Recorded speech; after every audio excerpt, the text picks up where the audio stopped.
Retrouvez Human & Work avec Actual Group. Actual Group, construisons ensemble votre travail.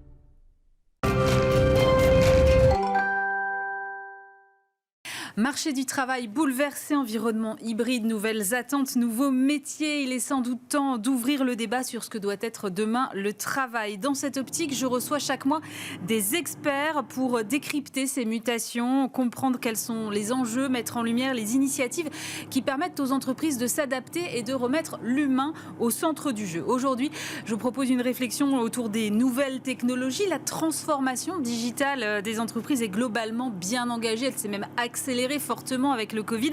Alors cela bouleverse évidemment nos relations aux machines, à l'innovation. Comment replacer l'humain au cœur de cette transformation? Qu'est-ce que ça implique en termes de management? Sur quel levier peut-on agir pour que cette transformation numérique reste avant tout une aventure humaine?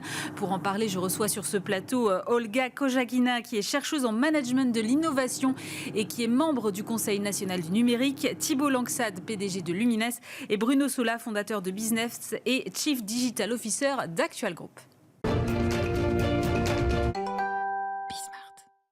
Et avant d'entrer dans le vif de la discussion, nous avons voulu connaître un peu le regard que portent les collaborateurs justement sur cette transformation digitale. Reportage à la Défense, c'est avec Julien Gagliardi. Quelle place pour le numérique dans le quotidien des travailleurs français? Selon un baromètre de l'IFOP, près de 70% des salariés ont une opinion positive de la transformation numérique de leur entreprise.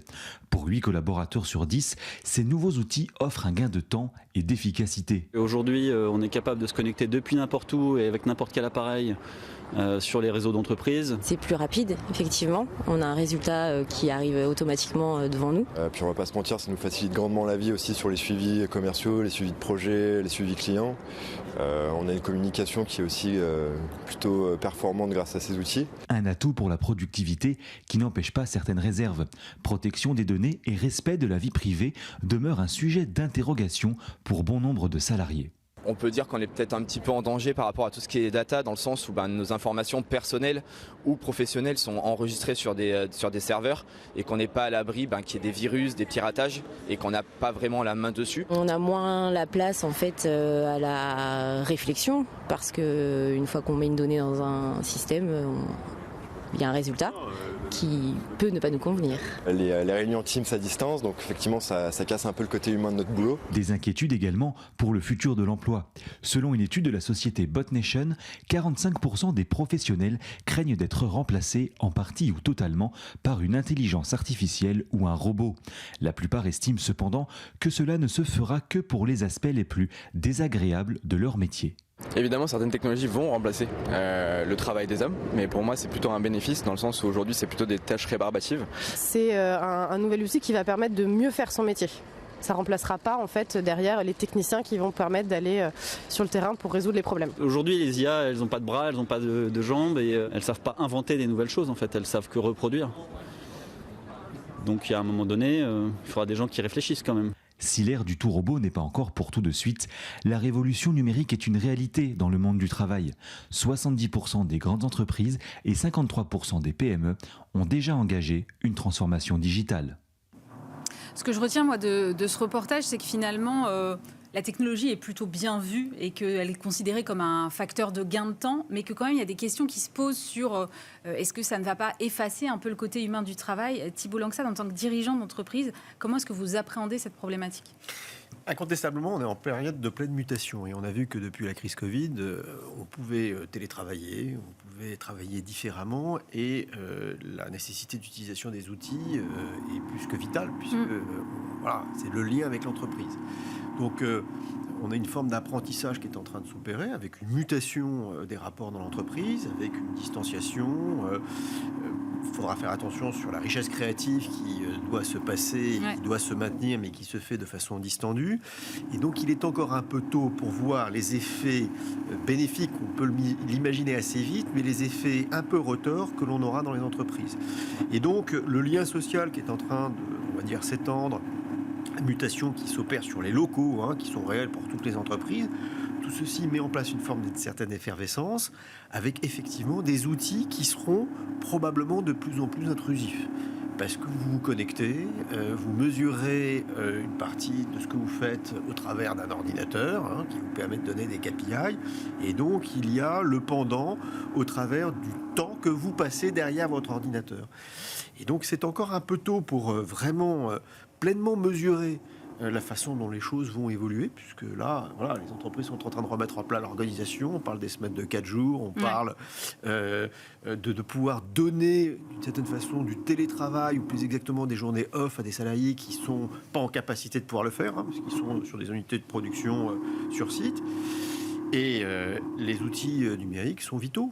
Alors ils sont extrêmement intrusifs, on les a dans notre poche, on les a au travers d'un ordinateur, au travers d'une télévision. Voilà, je pense que cette mutation, avec le renforcement des outils que l'on a, nous n'avons pas encore fini de mesurer les impacts que ça va avoir dans les années à venir. Bruno Sola, vous avez construit votre carrière sur ces enjeux-là du numérique, construit business aussi là-dessus. Ce sont des problématiques dont vous aviez conscience dès le début, ou finalement c'est venu progressivement au fur et à mesure des avancées technologiques ? Un peu des deux. Un peu des deux. Moi, en tout cas, j'ai imaginé assez tôt qu'un téléphone portable, un ordinateur pouvait changer les objectifs des métiers qu'on avait choisis. En l'occurrence, moi, c'était la formation. Et puis aujourd'hui, c'est l'emploi avec le groupe actuel. Donc je pense que Thibault l'a rappelé, on vit une révolution industrielle depuis déjà quelques années sur le digital. On a plus de 60 millions de Français qui sont connectés à Internet. On a 95% des Français aujourd'hui âgés de moins de 64 ans qui ont un smartphone. Donc Internet et le digital sont partout aujourd'hui dans notre quotidien. Et donc l'enjeu aujourd'hui, c'est, je pense, de bien gérer cette maturité numérique qui consiste à prendre la pleine responsabilité dans nos entreprises des usages pour les hommes, pour nos projets de la tech, du digital, que ce soit sur les enjeux d'intelligence artificielle qui ont été rappelés et qui parfois suscitent le débat, ou des enjeux de data qui ne sont ni plus ni moins que des outils d'aide à la décision pour les entreprises, pour les hommes, pour accompagner la prise de décision. Donc je pense qu'aujourd'hui, on est dans une époque finalement un peu plus mature, et le Covid a accéléré les usages numériques, les a amplifiés, mais je pense que les entreprises et les Français sont beaucoup plus prêts aujourd'hui à intégrer la tech et le digital dans le quotidien de leurs ambitions au travail. Olga, le Conseil national du numérique a justement questionné récemment cette relation entre l'humain et la machine. Qu'est-ce qui vous a poussé à vous interroger sur ce sujet-là précisément maintenant ? Effectivement, il y a plein de choses qui existent si on prend la relation entre humain et machine. Et je pense que la question a été abordée sur plein d'angles. Et en fait, ce qu'on a constaté, que l'angle dominant, c'était quand même la disparition du travail. Et en fait, on voulait discuter de ça. On voulait vraiment regarder comment le travail se métamorphose, comment les différentes interactions au travail sont en train de changer. Et on a regardé les différents types de travail qui existent, donc les travailleurs subalternes, les intermédiaires et les cadres. Parce que, comme soulignaient mes collègues, on est tous impactés, on bénéficie du numérique, mais on a aussi des conséquences peut-être différentes en fonction de différents types de travail. Et donc, au final, on a regardé des situations, par exemple, dans lesquelles le numérique, par exemple, nous aide à médier la relation en visioconférence, nous aide à se présenter. Par exemple, on peut utiliser le métaverse pour être représenté au travail, ou bien en fait on peut être augmenté si on utilise les exosquelettes. Donc on a quand même des impacts différents, et c'est comme ça, et c'est pour ça qu'on a effectivement effectué cette étude avec les conseils. Ouais. On a des impacts différents effectivement en fonction des métiers, mais est-ce qu'on est tous égaux face à ce numérique ? Est-ce que la fracture numérique, elle se retrouve aussi dans le monde du travail ? De plus en plus. En fait, il y a des études qui montrent, je suis d'accord avec vous, on ne peut pas encore mesurer l'impact, mais on commence quand même à faire émerger des cas où on voit les impacts très différents. Par exemple, pour les travailleurs subalternes, on parle de minutage de travail, la manque de pause de travail. On a de plus en plus de stress lié justement à cette perception de perte de savoir-faire, finalement, de notre relation au travail aussi. Pour les cadres, d'ailleurs, l'étude OCDE montre que les cadres et les managers sont les plus impactés par le travail numérique. Et en fait, on les voit un peu au milieu, finalement, comme des modérateurs des outils qu'ils doivent mettre en place, et finalement, la relation avec leurs équipes à gérer pour pouvoir accompagner ces changements aussi. Thibault, vous avez engagé une énorme transformation de votre groupe qui était Jouve avant, qui est devenu Lumines aujourd'hui. C'était pas forcément un groupe très digital, vous l'avez emmené vraiment sur des sujets 100% numériques. Comment on engage en tant que dirigeant, en tant que manager, une transformation de cette ampleur, et comment on perd pas les équipes en chemin ? Sachant que pour les équipes, ça a été, c'est pas terminé. mais la résistance au changement, c'est la loyauté au passé. Et donc, il faut essayer de faire aussi bien que l'on faisait par le passé, tout en essayant d'opter pour des outils plus modernes. Il y a eu beaucoup de choses qui ont été faites sur le comportement. La modernisation des outils, c'est du hard, c'est du soft, c'est de donner des outils qui tournent plus vite, travail plus collaboratif, c'est du Teams, c'est du Skype, tout ce qui a été implémenté. On a mis en place des réseaux sociaux internes à l'entreprise, on travaille beaucoup avec Talkspirit. Non mais ça marche ça, vraiment? Bien sûr que ça marche. Ça marche avec une problématique, c'est qu'on a des niveaux qui sont inégaux compte tenu du fait que les cadres, les développeurs IT utilisent beaucoup cette technologie, les opérateurs qui sont plus liés à la production ont plus de retrait, on va dire, sont plus en retrait sur ces outils-là. Néanmoins, on donne beaucoup d'informations, des outils plus modernes, et j'ai envie de dire que la concrétisation, c'est ça qui a été important, a été fait pendant la crise Covid, parce que du jour au lendemain, on a dû fermer nos sites avec des opérateurs qui devaient traiter des flux numériques sur site, et qui du jour au lendemain, on leur dit, vous pouvez partir chez vous, on vous donne un ordinateur, ou vous allez le faire depuis votre ordinateur personnel. Alors, il a fallu modifier un peu les firewalls, renforcer. Mais vous allez pouvoir faire une partie de votre travail chez vous. Ça a été révolutionnaire. Et à partir de ce moment-là, on a pu accélérer notre transformation digitale sur les outils, les offres et les solutions qu'on proposait à nos clients. Mais la mutation n'est pas terminée. Elle est progressive, pose des questions aussi de formation, d'employabilité des seniors, qui étaient plus réticents sur ces outils-là, qui sont de plus en plus pointus, auxquels il va falloir que l'on forme, trouve des solutions. Et puis, on est une entreprise maintenant qui est devenue numérique. Le numérique, c'est aussi une richesse créative. C'est ce que j'ai essayé d'expliquer. La richesse créative, elle passe par des rapports humains. On ne peut pas tout faire par Teams. Donc, il faut avoir cette capacité-là, faire revenir les gens. Et le risque que nous pouvons voir en ce moment, c'est que chacun devient propriétaire d'une tâche, sans forcément maîtriser l'amont et l'aval à partir du moment où vous êtes chez vous, cloisonné, on va dire, sur vos outils. Et là, tous ces outils collaboratifs fonctionnent assez bien. Il y a pas mal de trucs et astuces pour pouvoir mettre du lien. Néanmoins, vous êtes seul chez vous avec un outil qui vous déconnecte de ce lien social, de cette richesse créative. Et la richesse créative, c'est une balle lente. Vous le mesurez pas dans l'immédiat, sauf si vous perdez un business où ça n'a pas été bon. Mais ça affaiblit votre innovation, ça ne permet pas d'avoir des rapports, on va dire, plus aisés, plus connectés dans une entreprise de taille moyenne qu'est la nôtre. Et ça, on le mesurera dans le temps. Comment on mettra les contre-mesures ? Voilà, alors il y a des acteurs spécialisés qui peuvent nous accompagner, nous donner des clés, mais on est aujourd'hui encore un peu attentiste. Bruno Sola, j'ai un peu la même question pour vous, parce que vous avez été engagé par Actual Group pour accélérer la transition et la transformation digitale de cette entreprise. Mais là, on est sur une entreprise qui est sur le travail intérimaire, donc on est vraiment sur des questions de relations humaines avant tout. Comment est-ce que ça se digitalise, ça ? Justement, c'est ça qui est chouette dans ce projet, c'est qu'on a résolument engagé un projet Figital avec Samuel Tual. C'est la raison pour laquelle moi j'ai rejoint le groupe Actual et Samuel pour relever ce défi qui est finalement une évidence. Aujourd'hui, on utilise tous ces outils déjà depuis un certain temps. Alors, les niveaux de maturité numérique sont plus ou moins évolutifs, mais et encore, j'ai envie de dire, puisque ça dépend si vous utilisez des outils au travail ou en dehors du travail. Mais à l'évidence, le challenge, il est bien là.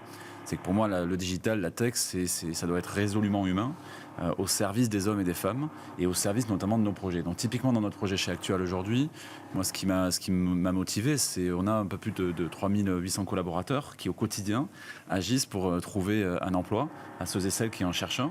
On a des clients qui nous contactent pour trouver les bonnes compétences. Qu'est-ce que la tech, qu'est-ce que le digital peut faire pour améliorer ces processus-là ? Qu'est-ce qu'on peut faire ? Ça a été évoqué un petit peu dans votre reportage, notamment pour compresser le temps inutile, parfois que nous passons derrière nos machines, au profit de passer sur l'humain. Et ça, c'est un premier défi qui est important. Le deuxième, c'est les nouvelles technologies, les technologies de pointe, parce qu'on parle évidemment d'intelligence artificielle, de data, etc. Mais derrière ces mots, le quotidien de nos collaborateurs, c'est pas ça.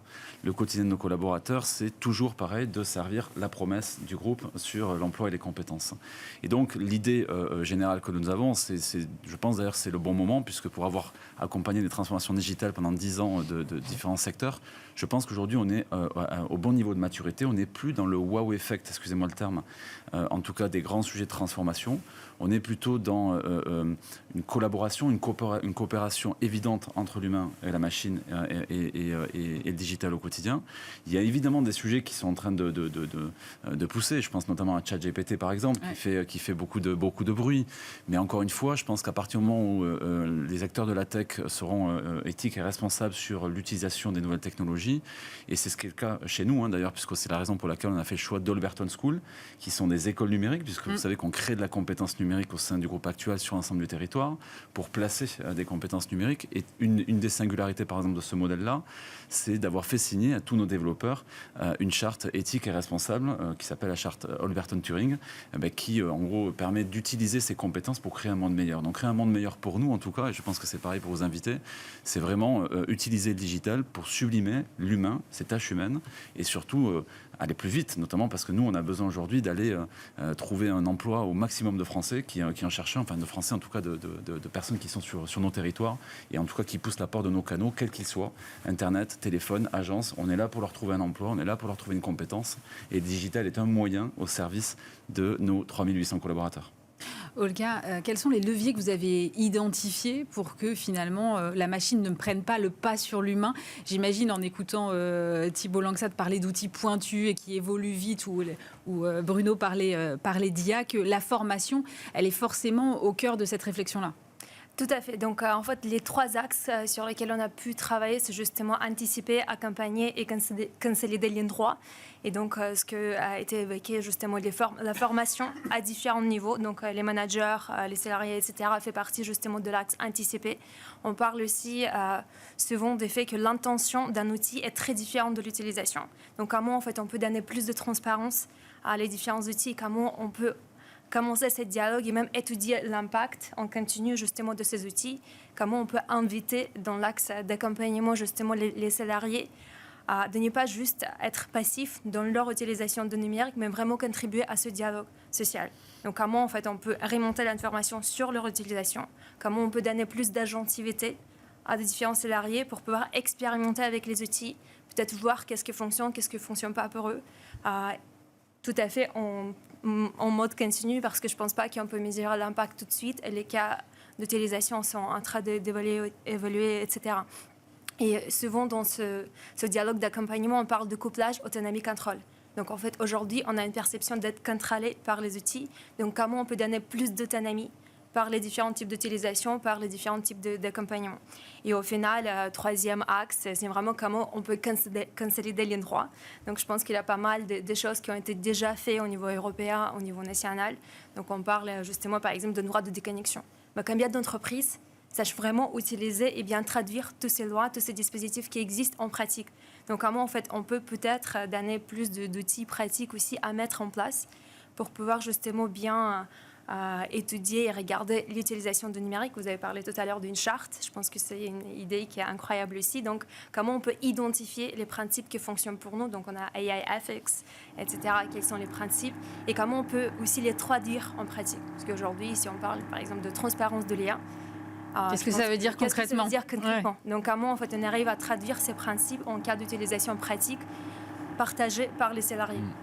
Et donc ça, je pense que c'est une des axes qu'on a identifiés, notamment dans tout ce qui est consolidation, mais je pense que c'est que le début. Et il faut vraiment s'engager et peut-être créer aussi d'autres dispositifs comme AI Act, par exemple, sur lesquels l'Union européenne est en train de travailler. Thibault Langsat, à chaque fois que je parle de sujet de transformation, le truc qui revient, c'est qu'il faut vraiment que ce soit porté par le dirigeant pour que ça marche. Quel a été votre rôle dans l'incarnation de cette transformation ? C'est-à-dire qu'on est obligé de bâtir un plan et on le bâtit avec l'ensemble des équipes. Donc effectivement, il faut que le dirigeant soit impliqué, mais ça se fait au travers d'un COMEX chez nous, au travers d'un core management où on essaye d'impliquer les N-1. C'est aussi une politique qui touche et qui est un peu nouvelle, qui est autour de la RSE. C'est-à-dire que si vous pouvez être crédible dans votre comportement vis-à-vis de vos clients, il faut que vous soyez également crédible en interne. Et donc les deux sont liés, alors qu'avant... c'était deux sujets totalement dissociés. Avant, c'était de l'apanage des RH. Après, c'était l'apanage de la direction commerciale. Aujourd'hui, on a une direction de l'engagement. Et cette direction de l'engagement, elle est au carrefour de tout. À la fois de l'optimisation des processus, de sûreté, de sécurité, de certification dont on a besoin pour rassurer nos clients, On a développé tout un concept de data éthique qui permet de sensibiliser, on va dire, l'ensemble des métiers autour de l'utilisation de la data, mais de façon très large, que ce soit sur la partie RH, que ce soit sur la partie finance, vis-à-vis des partenaires, des prestataires, et vis-à-vis également de nos clients. Donc on voit que la politique de RSE, on va dire, monte en puissance. On a inclus des sujets sur le work-life balance pour avoir un meilleur équilibre, parce que ce sont quand même des outils qui sont extrêmement intrusifs, puisque vous les avez chez vous. Donc, si les populations de production sont plus éloignées, parce que voilà, c'est ainsi, les populations cadres sont beaucoup plus infectées. Donc, on essaie de mettre en place une politique de ne pas envoyer de mail le vendredi, qui s'est transformé sous le fait qu'on essaye de diminuer de 30% nos envois de mails, ce qui permet de limiter l'impact carbone, mais aussi de pouvoir favoriser les échanges téléphoniques. C'est une addition d'actions que nous menons qui permet d'être crédible vis-à-vis de nos collaborateurs, de mieux calibrer, on va dire, leur charge de travail. Mais nous, on est dans un métier où, quand on traite des flux numériques, historiquement papier, il fallait qu'on fasse un certain nombre d'actes rapides pour réduire l'intervention humaine. Donc nous, on est déjà câblés pour optimiser nos actes au travers de process qui permet de dégager de la profitabilité. Alors on a du personnel qui est tournant. Avant, on avait des opérateurs. Maintenant, on a des superviseurs parce que les outils sont beaucoup plus rapides et puissants. Évolution du métier. Avant, on prenait un papier, on le mettait à plat sur un scanner, on essayait d'extraire de l'information avec un procédé numérique. Maintenant, ce sont des IA qui fonctionnent et on a des superviseurs avec des fonctions différentes. On développe le concept de la garantie humaine au travers de nos IA. Nous, c'est que de l'intelligence artificielle au travers d'algorithmes qui permettent d'extraire de l'information. Eh bien, ce sont des personnels qui sont en quelque sorte des garants de la bonne intelligence de nos algorithmes, qui évitent des abus, qui permettent de sécuriser nos clients, voire les clients de nos clients sur les procédés. Voilà comment on essaye petit à petit de donner cette direction de transformation. C'est pas une somme, c'est pas une action, c'est une somme d'actions dont on verra dans le temps si tout ceci a été pertinent ou pas. Pour le moment, c'est plutôt pertinent. Oui, j'ai l'impression. Bruno Zola, qu'est-ce que ça change en termes de management, cette intrusion, j'ai envie de dire, parfois, de la technologie dans nos modes de fonctionnement au travail ? Alors déjà, aujourd'hui, nous, l'ambition chez Actuel, et Samuel Tual en parle régulièrement, on a l'ambition de porter un meilleur travail, donc travailler mieux. C'est important pour nous, aussi bien en interne que pour ceux et celles qui nous font confiance. Donc, ce que je vais plutôt vous répondre en disant ce que ça doit changer. Ce que ça doit changer, c'est qu'on a, nous, en tout cas en créant Actuel Digital chez Actuel, on l'a fait parce qu'on est convaincu que le digital doit sublimer l'humain et la promesse qu'on veut apporter. Donc c'est un peu l'affaire de tous. Évidemment qu'un dirigeant doit y croire, donc Samuel y croit comme toutes les personnes qui sont à la gouvernance du groupe, mais le but c'est vraiment de servir les utilisateurs. En fait, l'ambition que nous avons aujourd'hui, c'est d'être le plus utilisateur-centrique et d'être le plus en proximité avec ceux et celles qui utilisent cela. Ça va de nos clients qui ont besoin de nous contacter et qui ont besoin finalement d'avoir de la simplicité, de l'accessibilité, de la fluidité et d'avoir aussi les bonnes informations au bon moment. De nos collaborateurs qui chaque jour dans les agences, sur le terrain, font un métier formidable puisque chaque jour ils réussissent à relever le défi de l'emploi et des compétences. Donc on a besoin de les doter des meilleurs outils pour arriver à faire ça. Et puis évidemment de ceux et celles qui poussent la porte de nos agences. 600 agences en France, c'est un gros et un beau maillage territorial.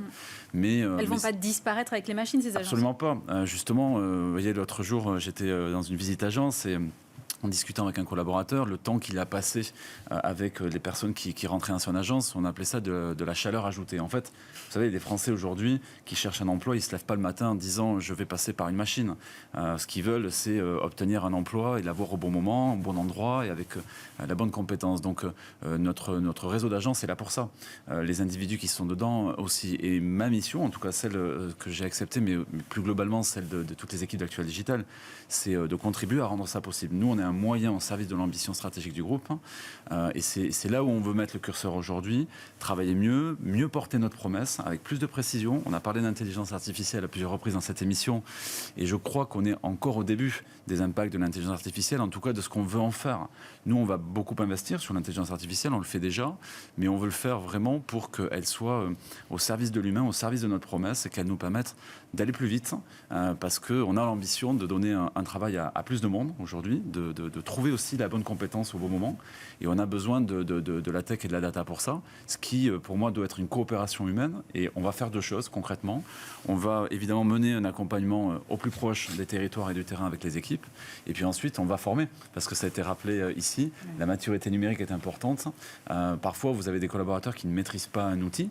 Il y a deux raisons à ça. La première, ça peut être le problème, peut être l'outil et ça arrive souvent. Et la deuxième, ça peut être le collaborateur qui peut-être a manqué d'accompagnement sur le sujet. Voilà, d'une manière globale, je pense que je pense qu'il ne faut pas opposer les deux. Je pense qu'on a le débat est plutôt dépassé par rapport à ça. On a l'ambition de donner plus de force à nos équipes grâce à la tech. Olga, puisqu'on parle beaucoup d'IA, qu'est-ce que ça va changer encore dans cette relation homme-machine ? Ça va plein de choses. Donc, d'un côté, je pense qu'on a déjà indiqué quelques exemples d'efficacité. Donc, déjà, on utilise tous IA. Donc, on pense que c'est en train d'arriver, mais au final, on est en train d'interagir tous les jours au quotidien avec les algorithmes depuis qu'on se réveille, en fait. Et au final, on voit bien sûr avec le chat GPT que vous avez souligné tout à l'heure, avec d'autres outils de management algorithmique, on a de plus en plus de cas d'utilisation des algorithmes dans le travail. Mais qu'est-ce que ça va changer ? C'est vraiment moi, peut-être on peut prendre la définition de management algorithmique. Donc, comment on le définit ? Donc, il y a 5 parties. Donc, il y a tout ce qui est surveillance au travail en mode continu. Deuxième partie qui est plutôt comment on arrive à évaluer quelqu'un qui utilise par des algorithmes. Troisième partie, c'est vraiment comment quelqu'un qui utilise le management algorithmique va être en fait amené à subir une décision prise par une machine. Souvent, on constate la manque de transparence et puis l'interaction de quelqu'un avec un système. Donc ça, c'est la définition de management algorithmique pur. Et bien sûr, on a des travailleurs qui sont déjà subis, les travailleurs de clics, les plateformes, etc. Ce sont des cas quand même de management algorithmique pur, management par l'IA, en quelque sorte. Et moi, en fait, je pense qu'on peut quand même en bénéficier. On a parlé tout à l'heure comment mettre l'IA au service de l'humanité. Et en fait, je pense qu'il y a pas mal de cas où on peut identifier comment on peut changer ce management algorithmique par des algorithmes vers quelque chose où on peut définir comme le management avec des algorithmes. Et là, en fait, on voit de plus en plus des cas d'utilisation, même de ChatGPT. On peut tout à fait imaginer que chercheur peut complètement ou un consultant peut tout à fait structurer son raisonnement, son service et après utiliser les outils comme ChatGPT pour pouvoir checker s'il y a des biais dans le raisonnement, s'il y a d'autres solutions qui existent. Donc moi, je crois à l'utilisation positive de l'IA au travail. Il faut juste l'encadrer et bien penser et accompagner les gens à la fois sur les outils, mais aussi sur la façon de faire. Merci beaucoup Olga Kochkagina. Je rappelle que vous êtes chercheuse en management de l'innovation et membre du Conseil national du numérique. Thibault Langsad, PDG de Lumines, et Bruno Sola, fondateur de Business et Chief Digital Officer d'Actual Group. On se retrouve bientôt pour un nouveau numéro de Human & Work. C'était Human & Work avec Actual Group. Actual Group, construisons ensemble votre travail.